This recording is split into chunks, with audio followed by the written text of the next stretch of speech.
Amados e queridos irmãos, a paz do Senhor Jesus. Aqui quem fala é o pastor Gabriel Butler e seja bem-vindo a mais um vídeo do nosso plano de leitura bíblico anual.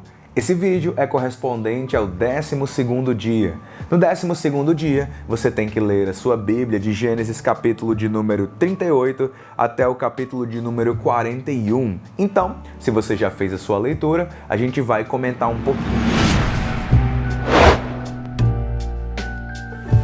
No capítulo de número 38, eu vejo um deslize da caminhada de Judá. É muito importante quando a gente vê isso na Bíblia, por quê? A Bíblia mostra a imperfeição das pessoas.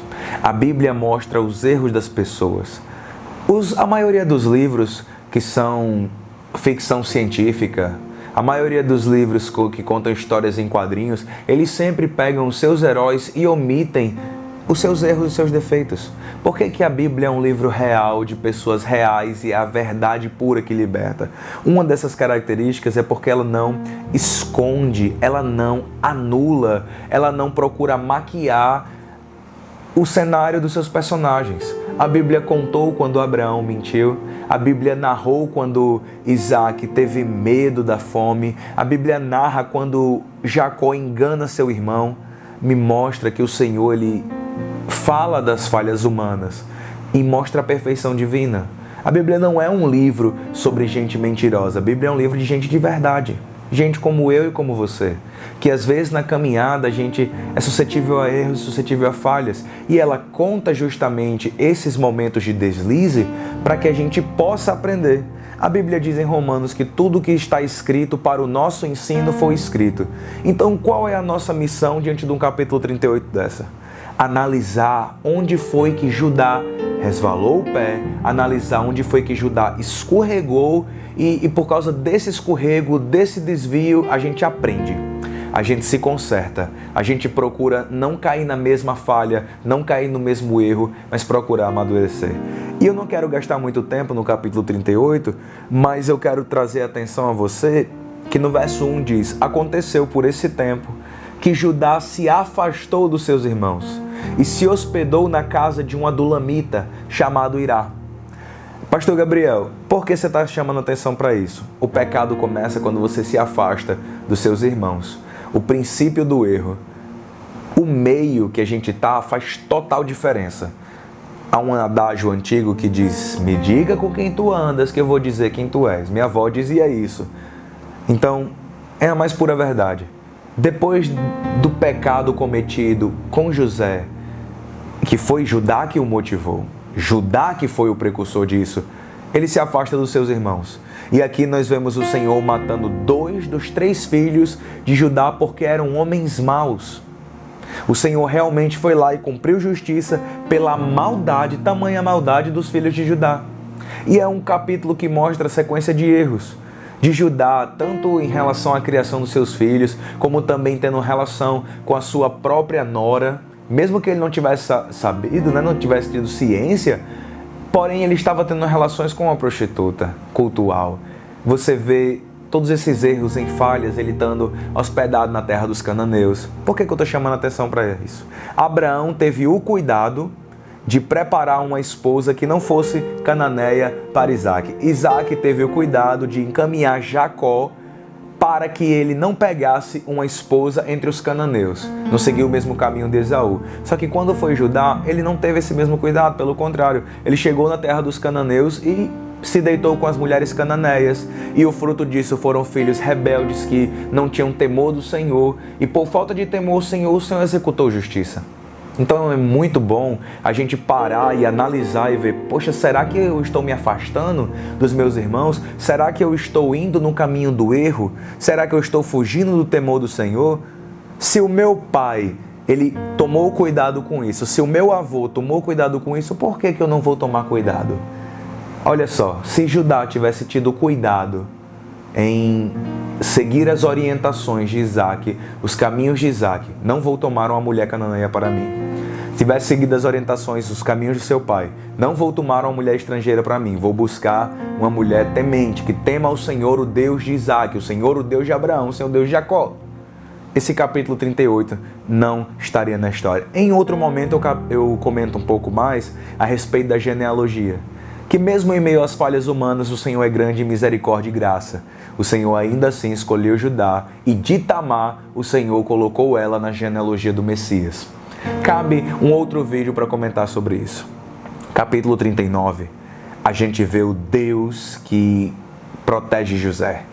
O Deus que abençoa José. Não importa onde você esteja. Não importa se você foi vendido como escravo. Não importa, meu amado e querido irmão, se tenham colocado você numa cova, te vendido como escravo e você tenha a estar nesse momento na posição de servo. Se você venha a estar na posição de escravo, de servo. Se Deus é contigo, meu irmão, você vai prosperar. Você tem noção do que é que Deus fazer um escravo prosperar? Não faz sentido, o escravo não é para ser próspero. Mas esse escravo aqui tinha um negócio diferente. Ele tinha um sonho de Deus, ele tinha uma promessa de Deus na vida dele. Quando eu estava lendo esse texto, o que mais me impressionou foi a maneira como o Senhor Deus estava com José. No verso 2 diz, do capítulo 39, o Senhor Deus estava com José, que veio a ser homem próspero e estava na casa de seu dono egípcio. Deus vai te abençoar ao ponto de que seja notório a prosperidade dele na sua vida. Como assim, pastor Gabriel? No verso 3 diz, Potifar viu que o Senhor estava com José e tudo o que ele fazia prosperava em suas mãos. Tanto no momento em que ele estava na casa de Potifar, como também o momento em que ele estava na prisão, o Senhor estava com José. Em prisões ou em palácios, Deus estava com José. Pastor Gabriel, o que você está querendo dizer com isso? Em momentos altos da sua vida, em momentos baixos da sua vida, tudo é preparação e Deus sempre está com você. Cabe a gente ter a maturidade, a gente ter o pensamento de que não importa se o Senhor me colocou num lugar grande para que eu administre, ou o Senhor me colocou em um lugar complicado para que eu administre, é preparação de Deus na minha vida. Deus está preparando você. Deus está forjando você. Deus está te preparando para a realização do sonho dele na sua vida. Não tenho muito tempo para comentar, mas vale a pena dizer isso. José estava administrando na casa de Potifar e o Senhor prosperou em tudo. Tudo foi próspero, tudo cresceu, tudo deu certo. Potifar viu que era por causa de José. Teve todo o processo com a mulher de Potifar. A respeito disso, eu digo para você, não dê ouvidos ao tentador. No verso de número 39 diz, ela falava com José todos os dias. No verso 10 do capítulo 39, verso 10, capítulo 39, essa mulher de Potifar falava com José todos os dias, mas ele não lhe dava ouvidos, recusando-se ir para a cama com ela e ficar perto dela. Ele nem dava brecha ficando perto dela e nem lhe dava ouvidos. Na jornada do sonho de Deus, você tem que se preservar em santidade. A condição que o Senhor exige da gente para que vivamos as promessas é santidade ao Senhor.